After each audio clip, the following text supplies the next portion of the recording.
This is Justin Case of American Newscape, joining our friend and inspiration, Maurice Brown, reminding you laughter is indeed the best medicine. Hello, Maurice. Welcome to American Newscape. Hello, just in case. It is great to be here, bro. I can tell you that. And laughter is the best medicine. There's no question. I believe that, and some days that's all we have. Man, in this day and time, dude, that's all we got. Okay, Just everybody. let's just laugh our way through this, Oh, yeah. Justin. Exactly. Okay. Hey, we were introduced to Maurice via an interview he hosted with our friend Kim Curley, and he absolutely brought that interview home. I was actually envious, Maurice. You have so many talents. But with Maurice, with no further ado, in the words of Marvin Gaye, what's going on? Hey, man, in the words of Marvin Gaye, interesting. Marvin Gaye and Al Green and Teddy Pendergrass seem to find their way into a lot of sermons too, but that's another story. But no, so yeah, I mean, everything's going on right now, dude. We got this COVID-19 pandemic deal going, and as a comic, it hinders my ability to perform. So you have to make adjustments, and I have. I do have a podcast where I get an opportunity to talk with some pretty awesome comics, actors as well, on a regular basis. So I've really been enjoying that, and I've figured out this platform, this virtual platform for comedy. So I'm starting now to get gigs for that. It's a different deal. I mean, it's nothing like a live audience, man. I mean, nothing is ever going to beat that. But I do believe that when we get back to normal, and we will get back to normal. I read Revelation 1 through 22, and there's no mention of COVID-19. So, excuse me. So we should get back to normal. Whenever we get back to normal, Justin, we're going to take the virtual platform with us. So it's pretty cool, man. I mean, I could talk to people in Italy. I have new comedy friends in Italy and Turkey and other places around the UK. I never would have happened without this platform. So, and I'm into acting now. I'm auditioning for films and so forth. So I'm actually probably a little busier than I was before COVID-19. You know what's amazing, Marvin? If it weren't for COVID-19, you and I wouldn't be having this moment. I would have not met Kim Curley. I would have not been inspired by her work with you to reach out and contact you. This has been a boon to us. We started this channel about 2 or 3 months before the COVID really hit. Yeah. And I could get no attention from anywhere. But when they sent all of Hollywood home, and they sent you guys home, and they sent the news people home, all of a sudden there was access. And thanks to gracious people like you, I've been able to hone what little skills I've developed. And it is so rewarding to see the positive response from the people. I mean, you have a tremendous audience. You've earned it. I mean, you spent years providing it. And I would have to imagine that the pandemic, the comedians that don't melt in it are going to Yeah. be so much stronger than they were before, just from the experience. Well, yeah, a lot of comics are, believe it or not, Justin, still pushing back on the Zoom platform of comedy. But the reality is, if you don't get ahead of this, you're going to end up getting left behind. I don't care how good you are as a comic. If you don't get ahead of this onto the virtual platform, you're going to get left. Whenever we get back to normal, you're going to be behind the eight ball, because this is where we're going, like it or not. No, And when exactly. you're doing comedy on this platform, dude, you're looking at all these faces. You got one person over there talking to grandma, another person's eating chicken noodle soup, and the other person's like, "What's going on right now?" Now, you gotta develop a timing. It's different. There's a 3 second delay, yada yada. All those different things are going on, but you can master it. And then when you get into that comfort zone, it's like, man, this is actually pretty cool. Again, not as good as a live audience, of course, but it's actually pretty cool. You just have to force yourself to dive into something new, which, that's how we are. I mean, we don't like new things. We don't like to have to start over and try something we've never tried before. But that's what we're faced with. And a lot of comics are pushing back on it, but they're slowly starting to come around and to understand, hey, this isn't going anywhere.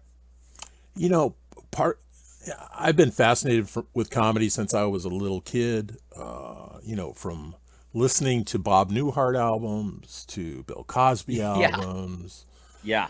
and then as a young adult, there was Pryor and Carlin. But at Hmm. this at this stage of this life, I came across Jeannie Robertson a few years ago and was just fascinated. She's a public corporate speaker, but she's hilarious and she's Well, clean. I don't know that I'm familiar with Jeannie, but I'm gonna research her and check her out. But you mentioned Richard Pryor and George Carlin, matter of fact, two of the best stand-up comedians, in my opinion, of all time. Uh, that their approach was so well. The reason I bring them up, we live in a world of political correctness, and it's difficult for comedians. And back in the '70s, they said just about anything, and no one, Justin, no one got mad. No one ever got mad. Matter of fact, Red Fox had a show called Sanford and Son back in the early '70s. He's a great comic, by the way. He used the N word. He attacked every ethnicity with racial slurs, the whole nine. The dude, and no one got mad, and it was so funny. And it's a time that's just will never duplicate again, you know. But that I think that is when comedy was at its height in the '70s. Yeah. Well, who would have thought that the potato head toy will have no gender? Right. And if there's not 1,000 jokes there that will never be told. Maurice, Oh my god. Maurice, you know, the, I'm a nubile, but comedy is an art. And the timing is some of the most remarkable aspects of the art. You know, how the comedian interacts with the audience, how he reaches his hand in their chest and massages their heart and then pulls it out and then gives them the punchline. And Dude, let me tell you something. One of the miracles, and I call it a miracle of comedy, is going into a room full of total absolute strange excuse me, strangers, and half of which, Justin, you probably wouldn't have a conversation with in front of a Walmart. right. You wouldn't. And now you're going to make these people your bosom buddy for the next 30 to 60 minutes, however long you're up there. We're going to be pals. And to pull that thing off is utterly amazing, because a lot of time you walk on stage and just by the look of you, people have already decided, I don't like him. You didn't even open your mouth. You got introduced, and before you grab the microphone, they've already decided, at least half the crowd, I don't like him. So you're going uphill before you've spoken a word. And, that first joke is so critical that you get that laugh. And then if you're a storyteller, it's really critical. And I like to tell stories. I have my jokes, boom, boom, boom. Now, if I get 2 or 3 laughs right off the rip, now people are comfortable, and they like you. This guy, I like him. He's okay. He's not as bad as I thought, right? So now, now you can start to tell stories and say some things that you want to say, and they'll listen. They'll behave, and they'll enjoy the stories, and then you can have a really good set. But you gotta, and that's just my approach. A lot of comedy is based on that approach. Hey, let me get these people on my side first. But then you have other comedians with different styles and methods. There's all kind of different styles. But that's one that's pretty effective. But again, it's just comedy. Stand-up comedy is nothing short of a miracle. You've made total, absolute strangers your pal, your bosom buddy over the time frame that you're up there. And it takes a long time, Justin, to get to that point where you're able to do that pretty consistently. You got to fail a lot. You got to bomb a lot. Your integrity has to suffer a ton, Yeah. and just to learn. Okay, what the timing? Oh, I said that too quick. Oh, I should have stopped. I should just let that one marinate for a minute. Don't say, just let them laugh until they're done laughing. Okay, now you go to the next joke. It's a methodical deal that takes a while to perfect. And I'll say this, dude, you can't do it unless you absolutely love it, or you will quit. You're like, yo, I'm out, deuces. I can't do this. Right. Well, you have to live it, don't you? Well, in what sense do you mean? Well, it has to become part of your essence. I assume if you and I went to lunch, you would be trying to elicit a laugh out of me just by your nature. Well, yeah. I mean, okay. Let me expound a little bit further. There's no question. There are a lot of people out there, Justin, that are just like funny at dinner parties. They're funny at lunch. They're funny in the break room at work. And then sometimes people will go, "You should be a stand-up comic," or they're the type of people that like to go to comedy shows and heckle, and they're pretty such. There's a great gulf between that and being on the stage. You know what I Right. mean? You can be a pretty funny person, but comedy is an art form. It's like there's an art you have to perfect up there. It's not as easy as it seems. And you're right. I mean, if you're generally a gregarious person, well, that's half the battle. But you have to decide: am I willing to go through the suffering? Because let me just say this: you're going to bomb Yeah. as a comic several times. You can be the greats, George Carlin and Richard Pryor, the guys, Steve Martin, all of them have bombed several times. Jerry Seinfeld, because it's an art form that you have to perfect up there. It's like, how do you work a crowd? How do you work a demographic? How do you work a certain room? Or, it's so many things. I saw a guy, Justin, I hired. I produced a show, and he thought by talking to me on the phone that I was a white guy. Of course. And so he thought he was going to be doing a white room. And so he came when first he got off the plane and we met each other. He said, "You're black." Oh my gosh. Yeah, most of my life. So anyway, so he gets over there, dude. So now we're gonna do the show, and he has this set that he has prepared in his mind for a white crowd. And dude, he's bombing, and the whole room's black. Everybody's black in there, dude, packed, and he's bombing. This guy, after the first three jokes fell right off the table, he made the adjustment, and for the next 45 minutes, he killed. So he was a pro. He was a pro, and I was mesmerized, and I was like, dude, yo, how did you? I'm so glad you did, because it made me look great. Yeah. But how did you do that? He said, Maurice, I've seen everything in this business. I've been doing it for 17 years. And you just learn the hard way, and you do what you got to do to make the adjustments to get the crowd. And so that's just an example. He would never have been able to do that unless he had failed multiple times trying to figure it out. Yeah. And almost all of life is that way, whether it's sports or what business, even business. I can't count the times I've failed in business, but you talked about timing.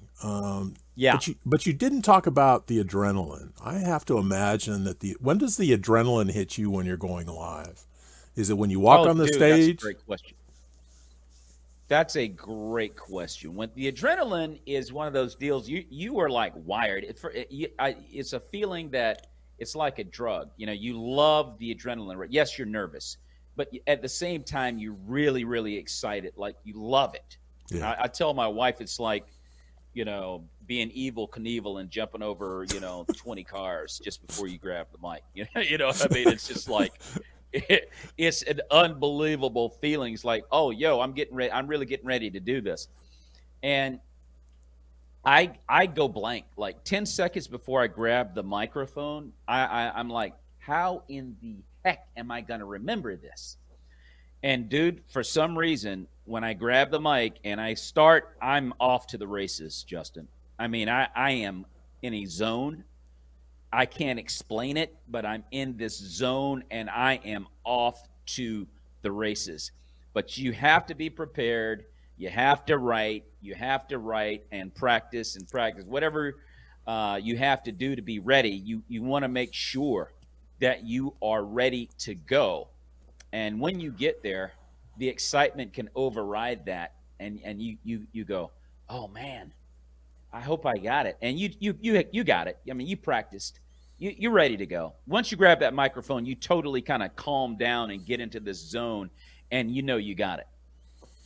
You know, as a child, what was ingrained on me was Rip Taylor. I don't know if you remember him from the Johnny Carson show. He was a Mike Douglas Yeah, I comedian. remember him. He's hilarious. Yeah. But this joke resonated in our family. Tell me what language you speak, and I'll try and find something in between. Mm. That's what he would tell the crowd when they weren't laughing. And the crowd never laughed at Rip Taylor. And that's what made him so damn funny. Rip Taylor, I love Rip Taylor. He was great, man. You talk about a real consummate pro, man. I mean, you learn so much from watching guys like that have been in, done tons of shows in Vegas, and an early show, a late show, multiple times a week. They perform in front of 5 drunks, whatever. They've been in so many different situations. You just see the professionalism when they are performing, and it's like, oh my gosh, wow. But I've told my wife this many times. I'm like, okay, I look at the video of a show of my performance, and I'm like, I can't believe I look so composed. Like the adrenaline is like popping off, but when I look at the video, I'm like, I'm so under control, because it's a surreal experience. You just go into this zone. I mean, you're not you anymore while you're performing. You're somebody else. Right. You've inhabited some other kind of spirit. So and it's just, there's no art form like stand-up comedy, man. It's just amazing.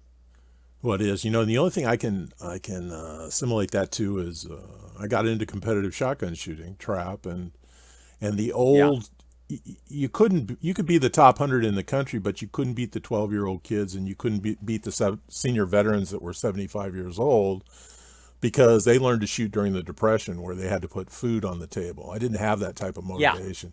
And the Right. greatest shooters in the country came to me and said, "You're so talented, you need to be more motivated." And I said, "No, I can't, because you don't understand from where I come from. Motivation is, Yeah. you demolish your opponent.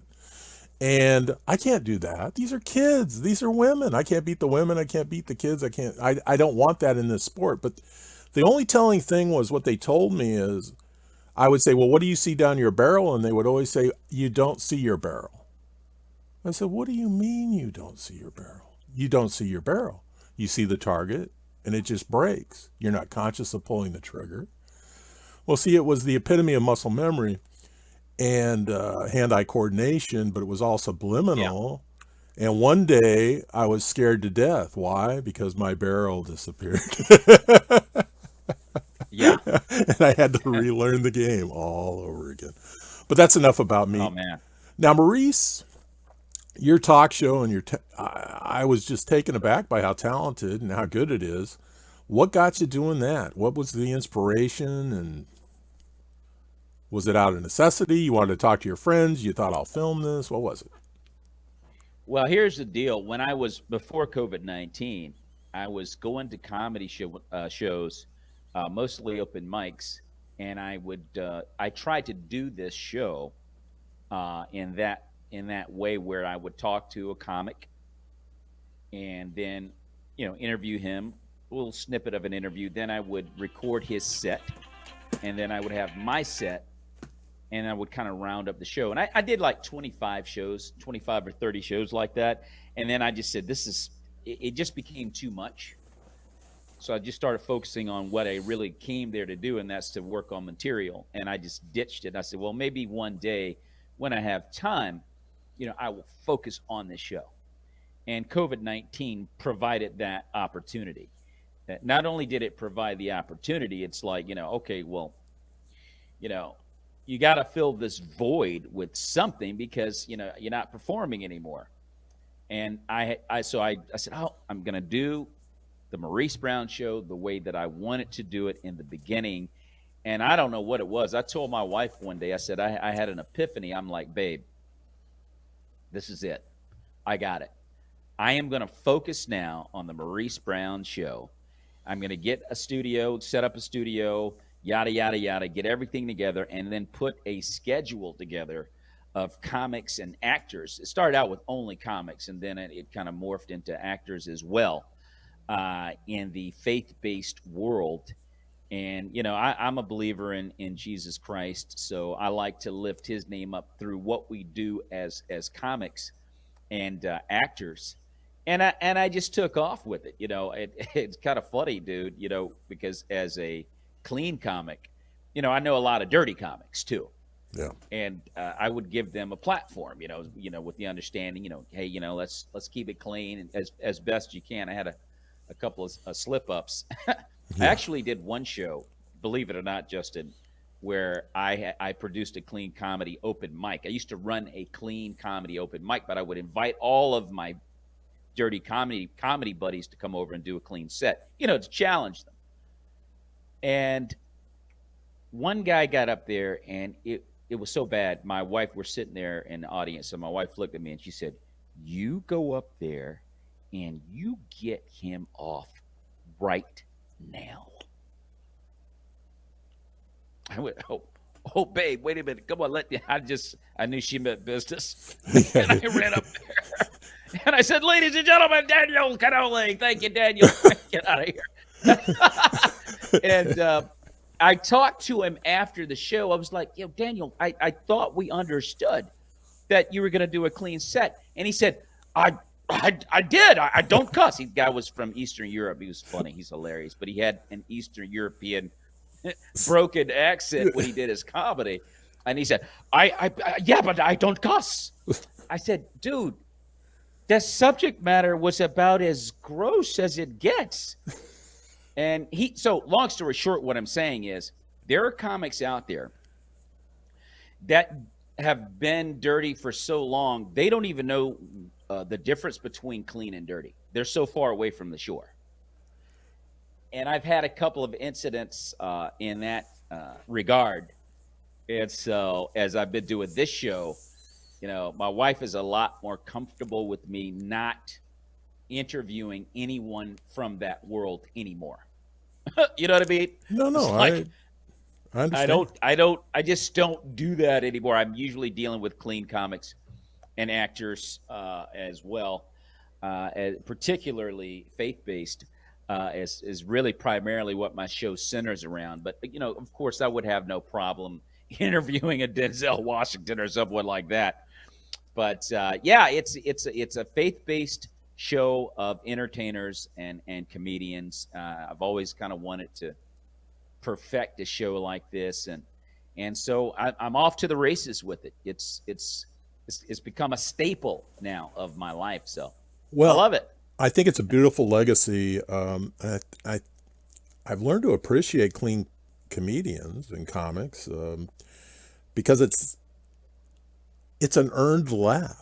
It's not a shock laugh. Yeah. It's not a, let me throw this word out there and see how you react to it, or let me form a sentence with, even Carlin's 7 words you couldn't use on TV. Was it a good bit? Yes, certainly. But was it something he should be proud of? I don't think so. Well, the thing about George Carlin is that, and it's interesting you mentioned George Carlin, and you mentioned Richard Pryor, some guys that were, expletive-filled sets was their deal. But also, when you're doing this deal of stand-up, you got to be true to who you are. It's like, and I don't condone being dirty, but if this is who you are in your life, then that's who you are. The goal is to get people to laugh. It'd be nice if you could clean it up. I don't think there's any mystery why Jerry Seinfeld is the most lucrative comedian in the world. He's worth almost $1 billion. Wow. and he's as clean as they come. Yeah. You look at the next uh, the next guy behind Jerry Seinfeld is Kevin Hart. Kevin Hart is like $300 to $500 million behind Jerry Seinfeld.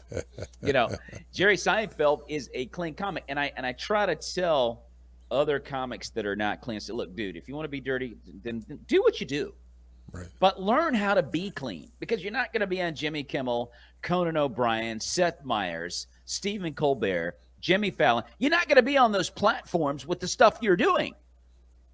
You have to, if you really want to make it in this business, you have to have the ability to be clean. Richard Pryor had the ability to be clean. George Carlin had the ability to be clean.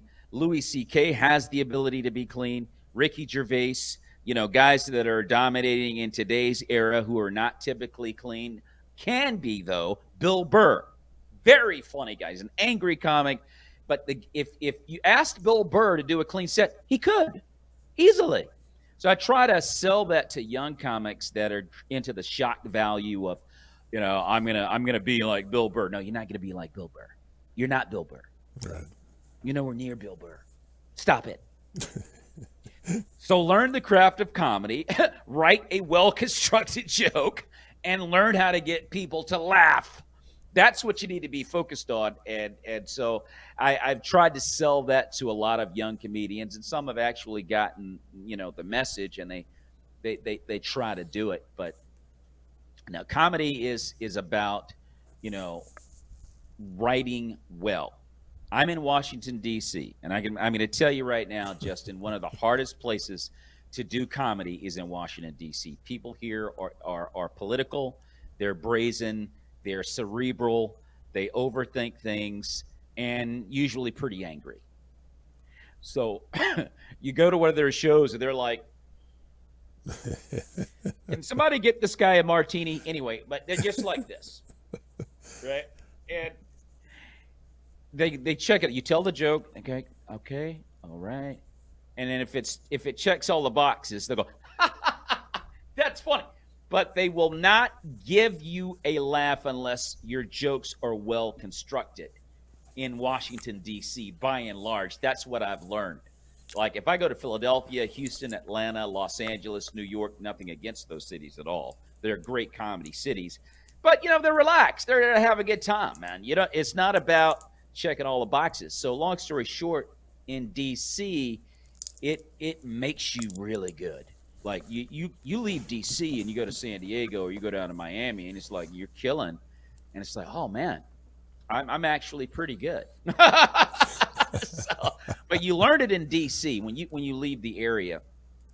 And DC is a great matter of fact. DC has produced Martin Lawrence, Wanda Sykes, Dave Chappelle, Mike Birbiglia, Earthquake, and a bunch of other really, really good comics.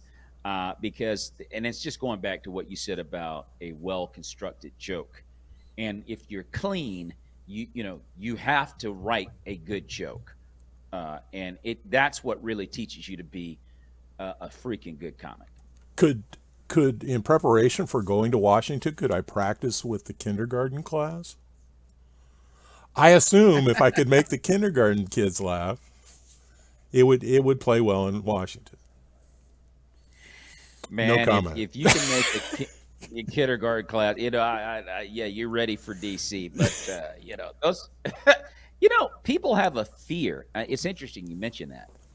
A lot of comics have a fear of making an audience of kids laugh. They're intimidated by kids. Of course. It's getting hit in the face with honesty coming back at you. I did a show, believe it or not, for the first time for a high school about 2 years ago, maybe. I think it was 2 years ago. And this girl, she found me on the internet. She went to my website and she wanted me to come and do a high school banquet or whatever. And she said, Mr. Brown, we don't have the money. This is for cancer. This is cancer research, or there's some families in the area. They're trying to raise money for some families that were dealing with cancer in their homes and their families. So I was like, I can't ask this young lady for any money. She's 16, 17, trying to do a good thing. And I said, you don't have to pay me. But I'd never done a high school before. So that was now after I'd committed to doing it, I was like, I've never done a high school before. I don't have jokes for 16-year-olds. Right. Right. And so I started thinking about all the jokes that I do have that might resonate with that class, because I have, 3 kids, 24, 22, and 19. And so I have some jokes that include them. I have some, being a clean guy, I have some family jokes though that would relate to kids. And then, I just had some jokes that I thought might relate to them with video games or whatever. And I killed. It was like a high school gymnasium, and I killed. They loved it. So it's about, but again, it was like, okay, what's the demographic here? What do I need to do to fit this demographic? And I was blessed enough to find it and kill, but it's intimidating, man, because it's like, oh my gosh, these are young people, and like you said before, the young people, they will throw back. They'll be your mirror. Yeah, and they're not my people. Right. But But it they're was a great challenge, man. I love it. I've realized that I can actually pull that off. That was pretty cool. Would you do it again? Of course. Well, yeah. I mean, now that I figured out, what the general idea is, and believe you me, that's just a general idea. That's not like the formula. Even within that realm, there's still, different types of approaches that you may need to take depending on the demographic of the high school. Like this demographic was largely Caucasian. Okay. Few African Americans there who they did think I was funny, because there's one guy that actually went on before me and they started heckling him. And so he didn't get it. And I guess my time with dealing, I've worked with high school kids for 6 years back in the 90s, a lot of which were emotionally disturbed. So I kind of had somewhat of a comfort zone with them. But yeah, I would definitely do it again. As a comic, you can't say no to an opportunity, even though you're not sure if you're going to do well in that environment. You gotta be fearless and go, yeah, I'm going to do it. Yeah, right. Rise to the occasion. I mean, Yeah. how to perfect something, just rise to the occasion. I mean, your competition should always make you better, if they're indeed Well, better than one you. time, this should always make you better. There's so many. I was saying there's so many things that you learn. I'm a pretty gregarious guy, and I did a room. I never go to a comedy show and not get along with everybody and all the other comics. I have a great time. I went to a huge open mic in Washington, D.C. I mean, packed. It was a straight up Republican page crowd of 25 to 30.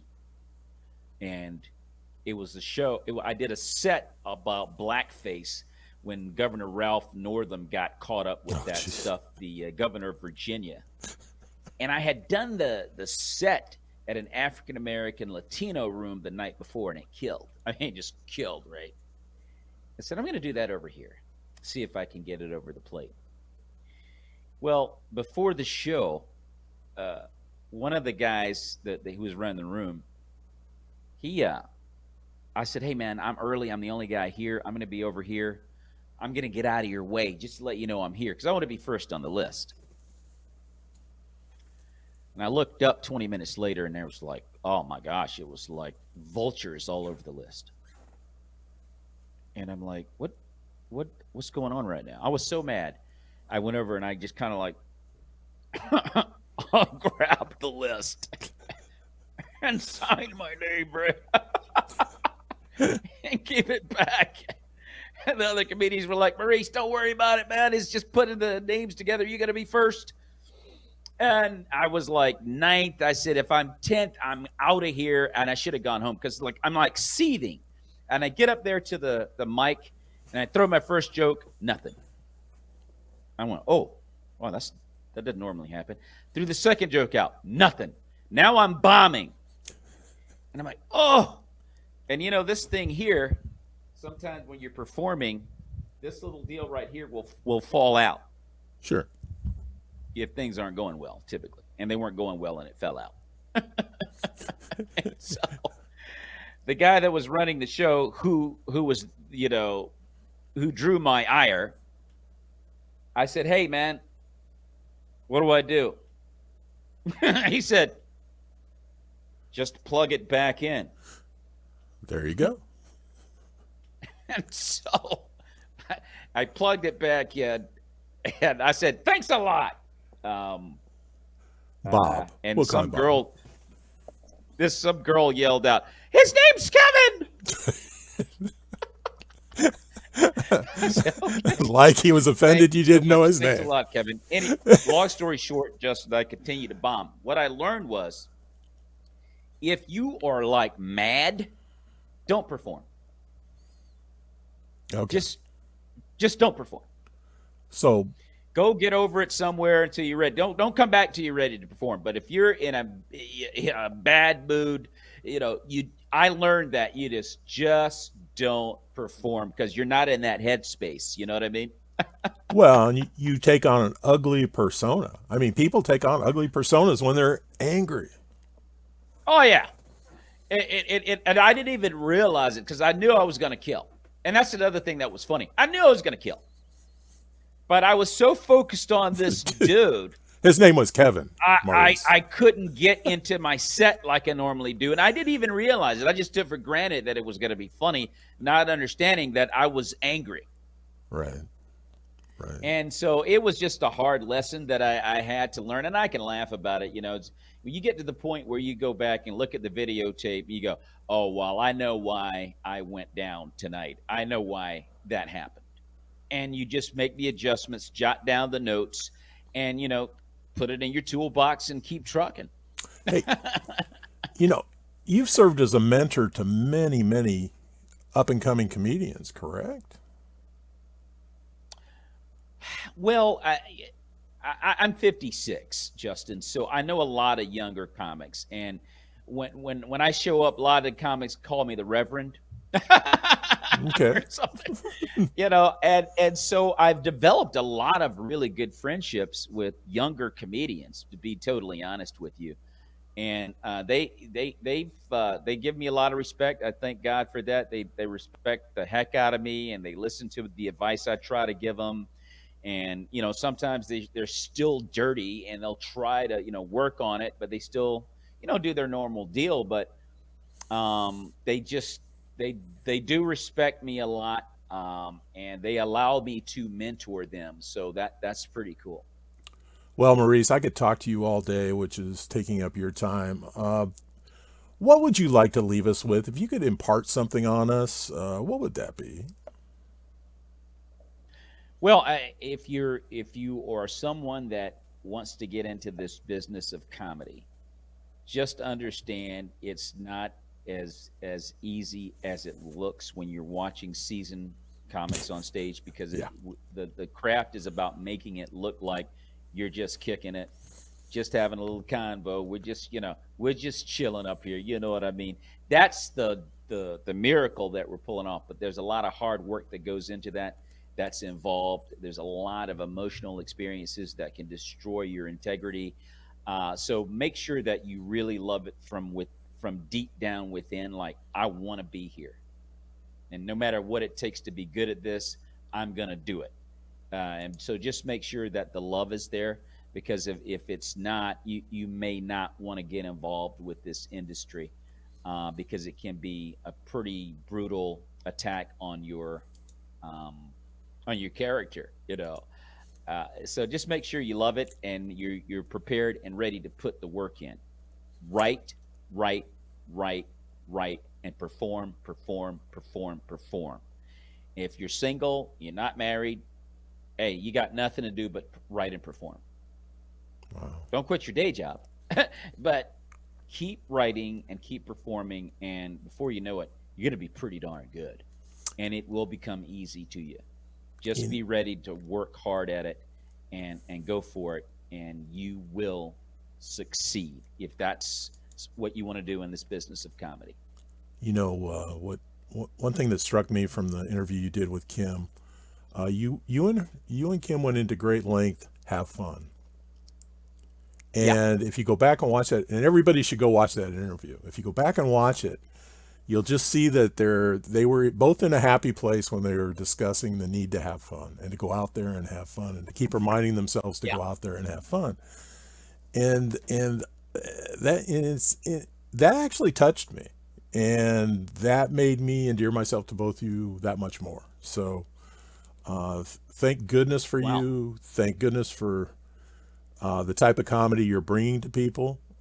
Now that I'm older, I appreciate it that much more. And this has been a true pleasure, Maurice.